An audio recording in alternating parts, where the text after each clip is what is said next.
এখন আর একটা গরু দুর্বল নেই, কুমা নাই, বুঝছেন।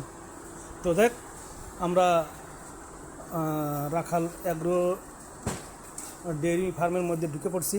তো ভাবি, এই যে গরুটা গলার সাথে কিন্তু আবার সে প্যাঁচ লাগছে, এই গরুটা, এই যে গরুটা, এই দাঁড়ানো গরুটা, এটা কালকে কিনছিলাম না, এই যে ওই দাঁড়ানো, ওই লালটা।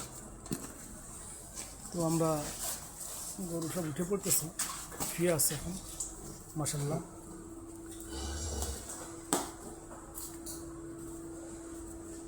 এখানে গাভী প্রজেক্ট, এটা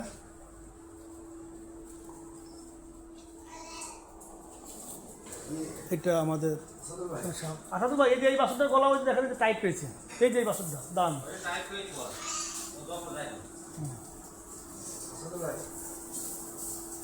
এই যে শুয়ে আছে গরুগুলো।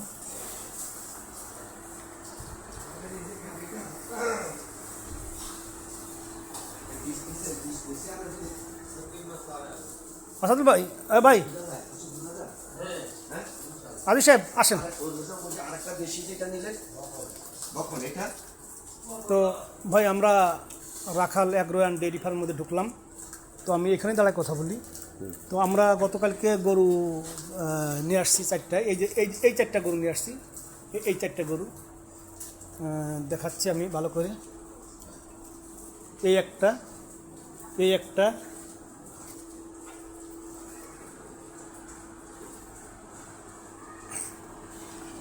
এই একটা, আর এই যে শুয়ে আছে এই একটা, চারটা গরু নিয়ে আসছি। তো ভাই আমরা এখন গত মাসে এসে গরুর যে পর্যায় ছিল, আজকে আসলে আপনার চোখে কী পরিমাণ ধরা পড়তেছে যে আমরা কি আসলে গরুগুলো কি ওরা মনে হচ্ছে যে আমরা একটু একটু চেঞ্জ হয়েছে আমাদের কিন্তু। আসসালামু আলাইকুম। ওয়ালাইকুম আসসালাম। রাখাল অ্যাগ্রো ডেয়ারি ফার্মের আমি এখন খামারের ভিতরে আছি। আলহামদুলিল্লাহ, আল্লাহর শুকরিয়া। আমরা যে কিছুদিন আগে হয়তো বলেছিলাম যে আমরা 20টার উপরে গরু কোরবানের, 20টার 18 বা 20টা আমরা গরু কোরবানের জন্য তৈরি করার আল্লাহ করবে, আমরা বুঝলাম। আমার মনে হয় আলহামদুলিল্লাহ, আমার মনে হয় আমরা 20-এর উপরে গরু আমরা ইয়ের জন্য তৈরি করতে আল্লাহ তাআলা সক্ষম দিয়েছে। আপনাদের এখানে যে এই যে আমাদের এই যে খামারের গরু, বড় বড় গরু, ইনশাআল্লাহ অনেক বড় বড় গরু, এগুলা ইনশাআল্লাহ আমরা আগামী কোরবানির জন্য তৈরি করতেছি, আল্লাহ করাইতে আছে। এই যে একটা শুয়ে আছে বড় গরু, ওই একটা আছে, এইগুলা। এই গরুটা কিন্তু ভাই আপনি এই গরুটা অনেক বড় হবে ভাই, এখনো কিন্তু গরু দাঁতে নেই, এখনো দাঁত দেয় নাই। আসাদুল ভাই ওই দেখেন তো এই গরু গলাটা, এই যে ওইটাও দেখেন, ওইটা ছাড়াই দেন। আসলে এভাবে থাকলে পর একটা সমস্যা, ভয় লাগে। তো আমাদের যে আমাদের গাভী গরুর প্রজেক্ট, এখানে এই যে এটা আমাদের বাছুর দিচ্ছে, এই যে বাছুরটা এখানে দেখতে পাচ্ছেন। আচ্ছা 1-1.5 মাসে বাছুর ইনশাআল্লাহ।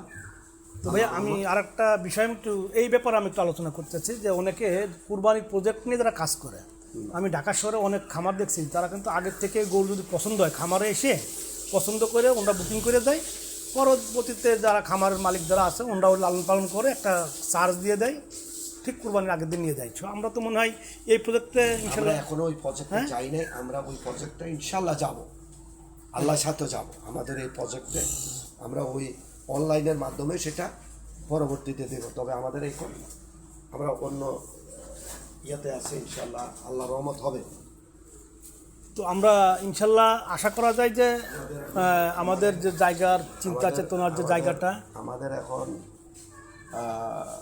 যে গরু আছে, এখন আগে যে ছোট গরু ছিল, এখন এক একটা বড় গরু, 2টা গরুর জায়গা ব্লক করতেছে, যার জন্য আমাদের প্রজেক্টটাকে আরও